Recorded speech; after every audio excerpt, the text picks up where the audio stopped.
So you guys are back at the Oasis now. To give a little bit of a brief update on everybody who's gotten their stuff. Kane, he got his Magnum rifle, which is a rifle with a bunch of different ammo types and stuff like that. It's basically just like a Barrett 50 cal built for a frog. Velnos got his Forest Protector armor, which he had to relive the elf holocaust that Cham caused in the previous campaign. And he basically got a natural suit of like druid-like armor that allows him to manipulate and form whatever weapon of his choosing. Arch got a special gemmed gauntlet that allows him to do even more horrible things with undead people. And Cham got the dark saber from Star Wars. Basically what we're going to do is we're going to go with Raka's quest first. So Raka, basically you guys are all back at the camp. Gregor comes up to you and says that he has something that you might be interested in. I'm only interested in the missions of God, Gregor. Do not waste my time. Well, I so happen to have something involving your particular god, my friend. You see, there is a temple to Bassum Rah that used to be located in the middle of the desert. Unfortunately, it sank below the sand waves about 50, 60 years ago during a massive sandstorm, and because they didn't realize they should be building on, more level and adequate surfaces rather than just sand. So, now, unfortunately enough, another big sandstorm has blown through, and an entranceway has been shown to have been emerged. I can mark that entranceway in your map, and if you go in there, supposedly, there's a suit of armor fit for the finest paladin of Bassum Rah. So, Raka, this is your quest. So, he's marked the location of the entrance to this temple on your map, and you guys can now go there.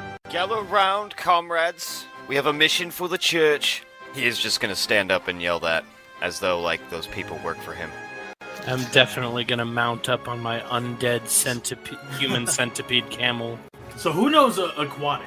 I did take aquatic just for the memes. And aquatic, I'm like, your god's a false god. Raka does not know what that means unless he wants to try and roll to discern what that means. No, he's not going to discern. He's just going to, I'm sorry I don't speak homosexual. And in common, I'm just going to say, fuck the church. And I'm going to get on top of the centipede. I'm sorry, bitches, say what? So you guys get on the massive camel human centipede thing. I'm going to say it's not terribly far away from where you are, so I'm not going to roll for encounter. So you guys are able to get there. You guys reach this area where basically it's just kind of like you just see they fall through a hole in the ground in front of you. It looks like maybe a piece of the roof of the temple has caved in. This doesn't look like an actual entranceway, so you might have to finagle something to drop down.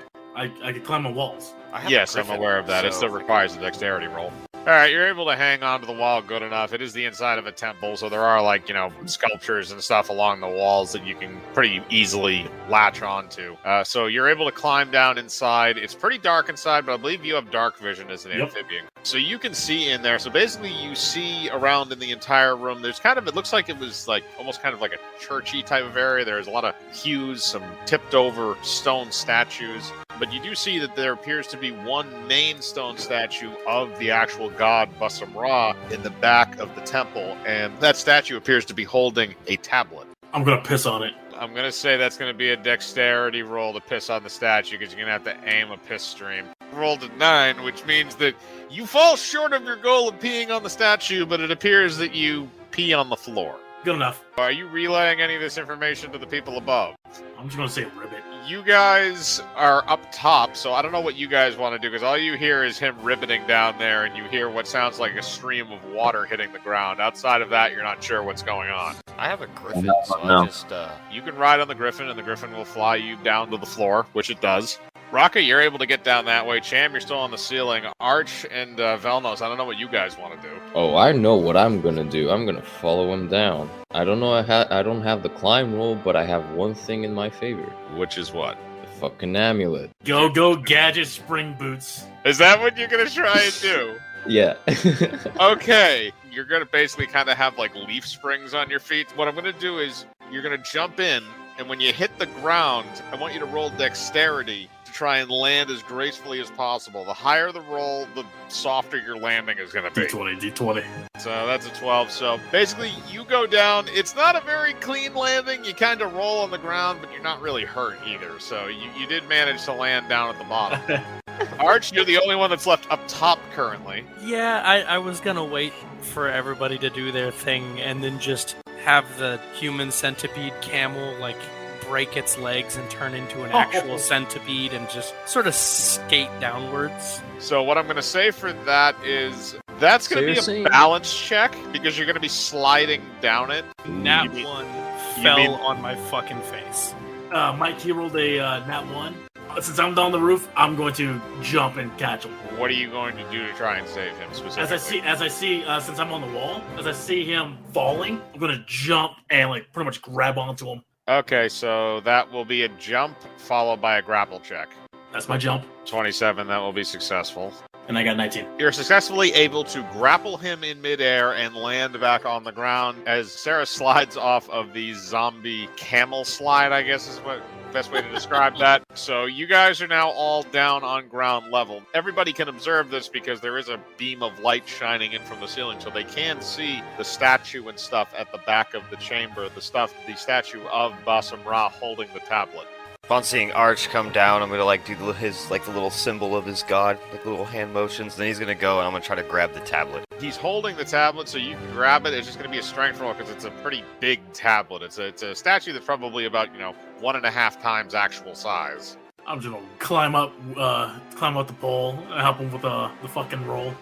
All right, I'll give you the 21. So yeah, you're able to very easily lift the tablet, and also Curtis, who's hanging onto the tablet. You pick the tablet up and you look at what's written on the underside of it. Written on it says, "Pray at this altar. Pray to me and become my sword to cut down the heretics." Some of my best friends are heretics. That's it. I'm just gonna lean in like, that's stupid. That's some religious mumbo jumbo. Come on. We'll see. And he's gonna pray to the statue. Lord, thank you for this food. Bless the table. Are you talking about the frogs? Yes. I'm gonna skedaddle before I turn into a salad. Raka, you kneel down in front of the statue and you pray to your god. And after a few moments of praying, you see a portal open up in front of you, bathed in red light. You can see through the portal. It appears to be some kind of hellish dimension, but there is a voice that beckons from the portal and says, "Come through to claim your prize." I'm gonna lean into Uhtred like, this doesn't seem so good. I think this is a trap. You're right. Someone should go check first. And I'm gonna toss Curtis into the portal. Oh fuck! I'm gonna grab it with the whip. Hold up. You have to roll above a 20. Fuck. Uhtred grabs Curtis and chucks him towards the portal. As he's flying there, you try to use your whip to stop him, but you are just short. And Curtis proceeds to fly headfirst through this hellscape portal. And Curtis, you shoot through the other side and you land in this kind of like reddish sand. It's very, very warm and dry. And you see fire and a lot of other horrible things in the general area, but there is a path that is leading ahead into another building. I guess the prize is mine. I'm going after.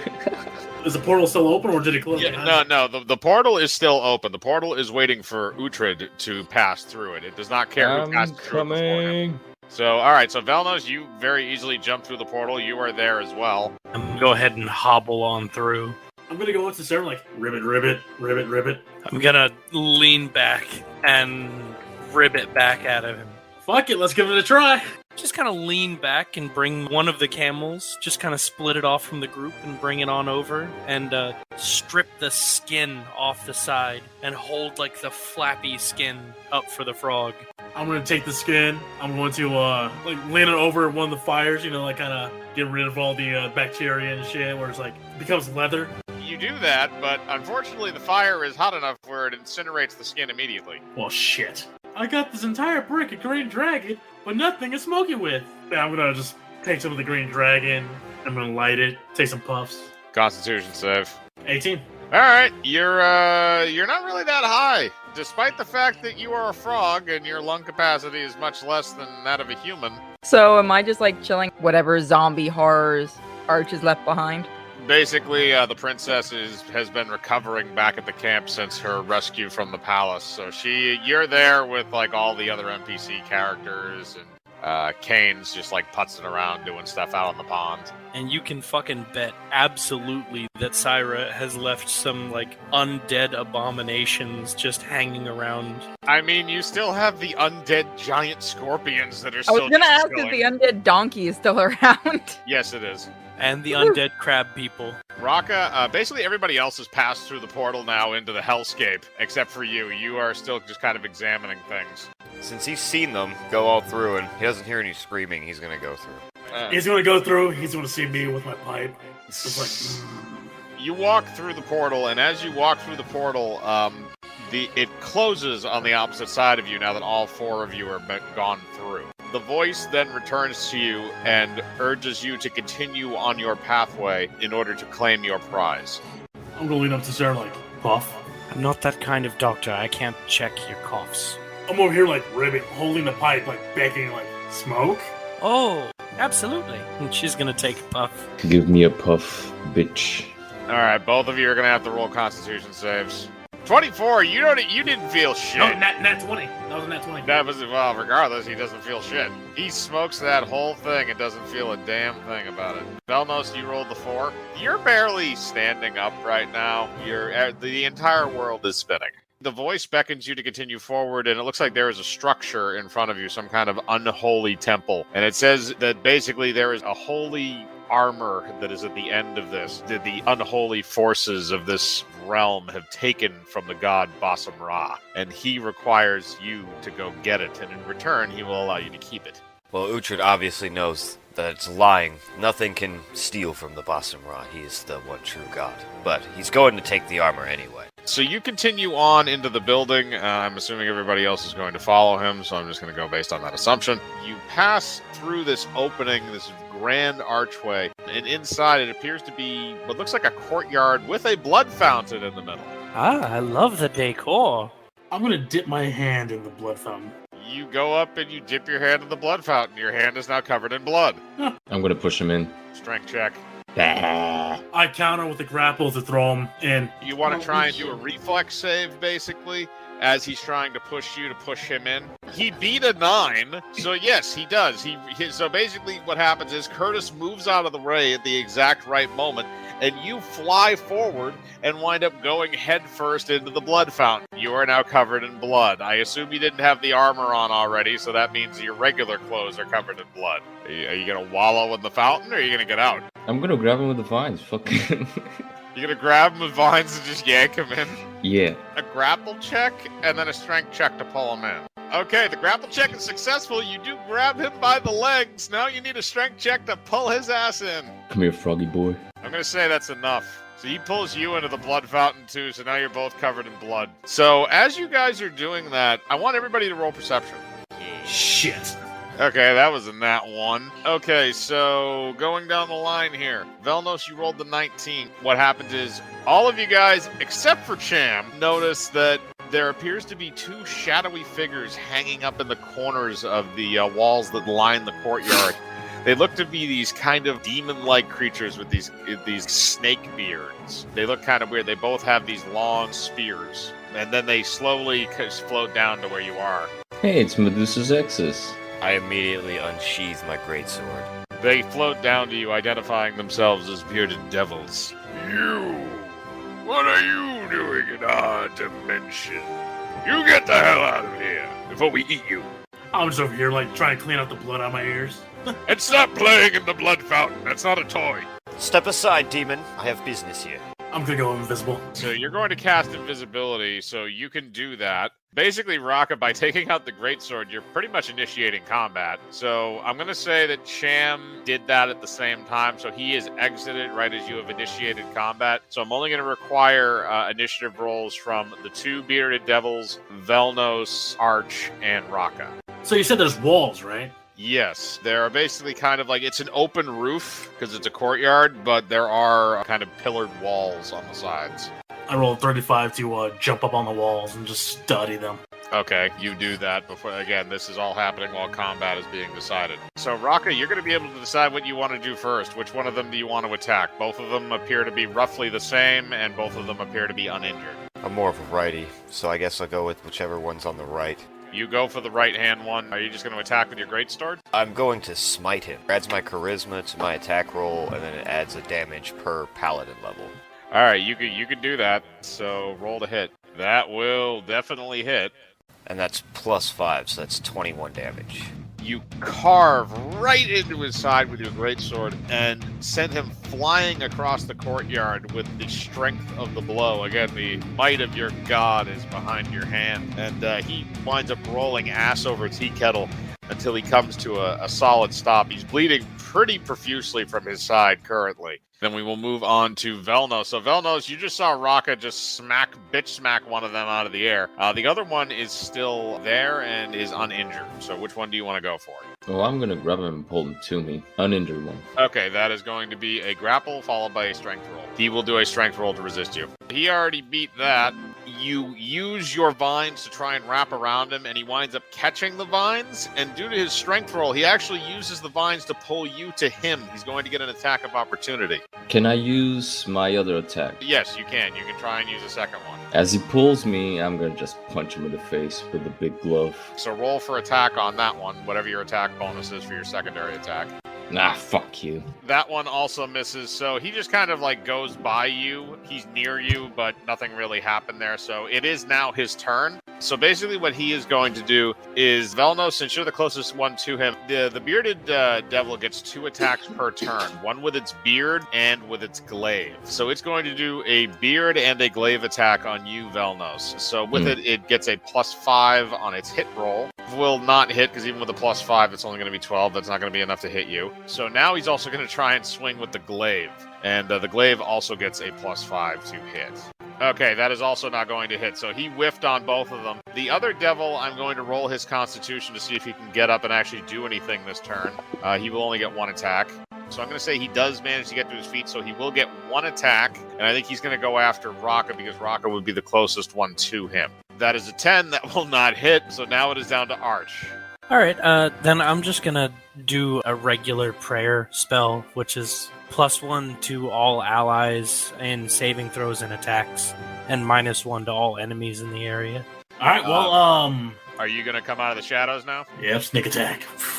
The one that's not injured. Do a successful stealth roll. You'll get a +2 to that because you're already invisible. And then you can perform a sneak attack. 24, I'm going to say that's successful, so you can perform your sneak attack. That'll be a standard attack roll. Okay, I'm going to say that hits because you're also attacking from behind. Yeah, so I'm assuming the first one is for the Darksaber, the second one is for the dagger. So the Darksaber will hit, the dagger will not. So the Darksaber, you can roll for damage on that. Again, that's going to be sneak attack, so add whatever your sneak attack is to this damage. This will also reveal you from invisibility, by the way. So 47. So you did 47 damage to the uninjured one. And he is not doing so good. You basically cleaved off both of his wings and one of his arms, so he can still wield his glaive, but he's not really able to do a whole lot in terms of doing anything with 2 hands. He's very limited right now. He can still attack with both the glaive and the beard, however, the glaive is going to take a -2 because of the fact he's only wielding it 1 arm. So now, Cham, you're going to go into the combat order right after Arch. And now we're going to go back up to the top, so it's going to be Raka. So, Raka, you have one in front of you that's really heavily injured, and the other one that's kind of off a little bit who is lightly injured. I'm just going to attack it with my greatsword again. Yep, that's definitely going to hit as well. So 6 damage. You only do 6 damage to him, so that's not that much. You just kind of graze him a little bit. He's still very much able to move around and attack. He still isn't doing too great. He's injured, but he's still able to kind of move around and do stuff. So now it's going to go down to Velnos again.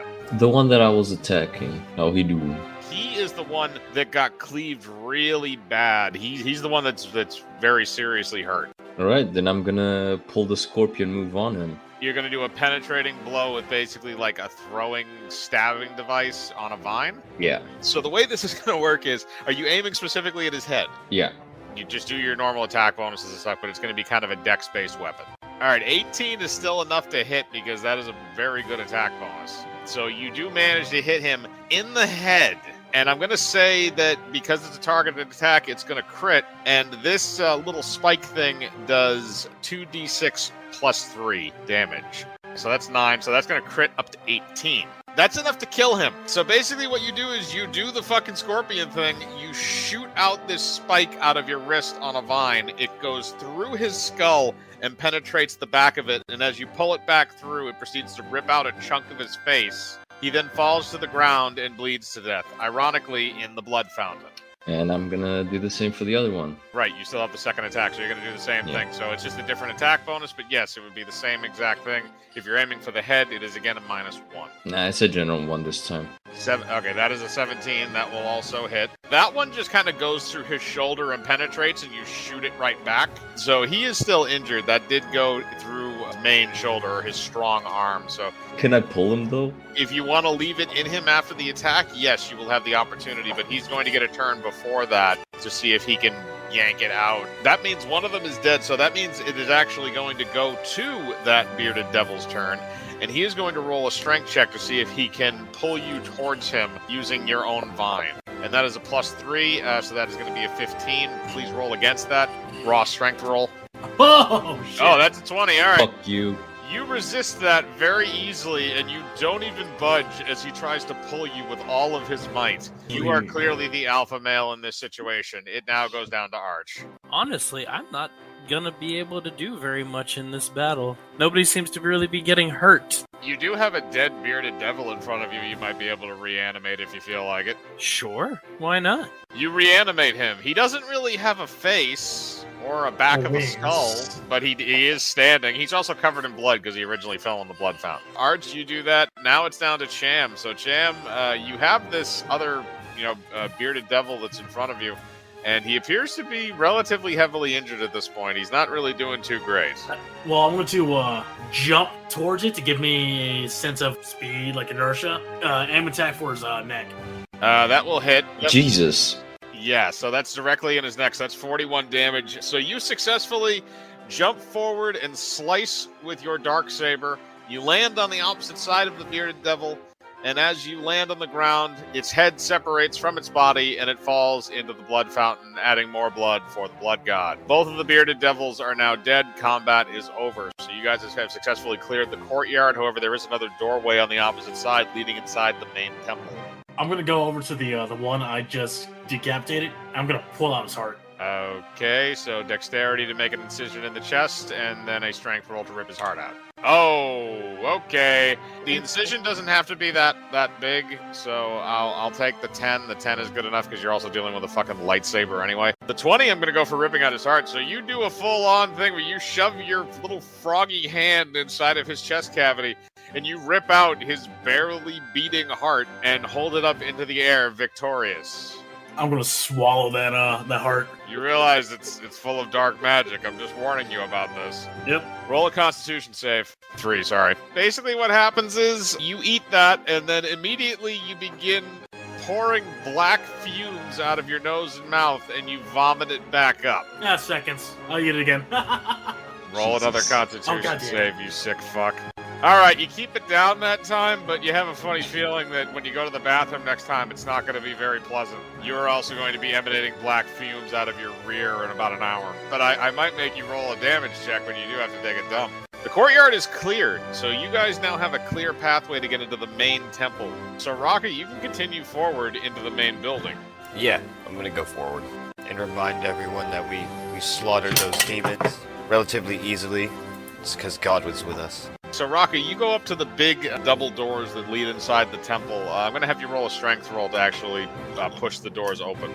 Okay, anybody want to help him push the doors open? No, I got this. I'm gonna use Power Surge. I gotta roll like a concentration check, and then it increases my strength by 8. That did not increase your strength by 8. Not well. I rolled on that 20, so 17. Cham and Velnos, you guys both rolled high enough along with Rocket to open the door. You can now say how you do it. So I'm just gonna walk up to him like, don't worry, let your God show you how it is. I'm gonna wipe my hands, prepare my hands. I'm just gonna start pushing. I'm just gonna pat him on the shoulder. No hard feelings, man. You guys successfully open the door. Inside, it appears to be another chamber, and at the end of it is a statue of a Cerberus dog. However, it's missing 2 of the 3 heads. The center head is there, however, the right and the left heads are not. It appears that there are pegs on where the heads are supposed to go, but the heads are not there. There are also 3 doors in the room, one directly ahead of you behind the Cerberus, and one to the left and one to the right.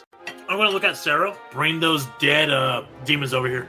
I just have the one, but alright. And I bring it on and kind of push it forward. So I'm gonna cut off the other head. I'm just gonna put the demon heads onto the fucking pegs. So you're gonna put the demons' heads on the pegs. You put the demons' heads on the pegs, nothing happens. Well, shit. I was saving I'm gonna that for look. later. I'm gonna look around. Yep, you can roll a search check. So, Velnos, you look around the room, and basically you see that it appears that the door behind the Cerberus has some kind of a magical rune-looking lock on it. However, the other two doors appear to be similar to the one you came into, in which they can be opened. Can my vines pass through the Cerberus door? The one directly behind it? Yeah. No. Damn it. It is sealed tight, and it is also sealed magically. I'm gonna look for the source then. And while he's doing that, I'm just gonna pull out my pipe again. Do I even have detect magic? No, detect magic is a spell. I think Arch might have it. I do, in fact. You know what? I am going to couple the detect magic, with a divination spell, which is a spell specifically provides useful advice for a specific proposed action. So you're going to use that spell on the Cerberus statue and the door? Yeah. So basically what you can tell is that the magics for the statue are connected to the magics for the door, and it seems like the magic for the statue is incomplete. Once everything is in balance, the door will open. But right now it's unbalanced because most of the magic in the statue is actually coming from the heads. Since it's missing two of them, seems like you probably need to find the other two in order to open the big door. Can I instead use the vines to hold on to the pegs on the statues? I don't know, just use magic device. While he's doing that, I turn to the frog and I say, "Look for more heads like this." Well, I rolled a nat 20 to smoke my pipe. You put a little green dragon in your little, Bilbo Baggins style pipe, and you take a nice big hit off of it, and then you exhale it, and you realize that everything in this room is way too red, and then you go back to your life. You are not high at all, by the way.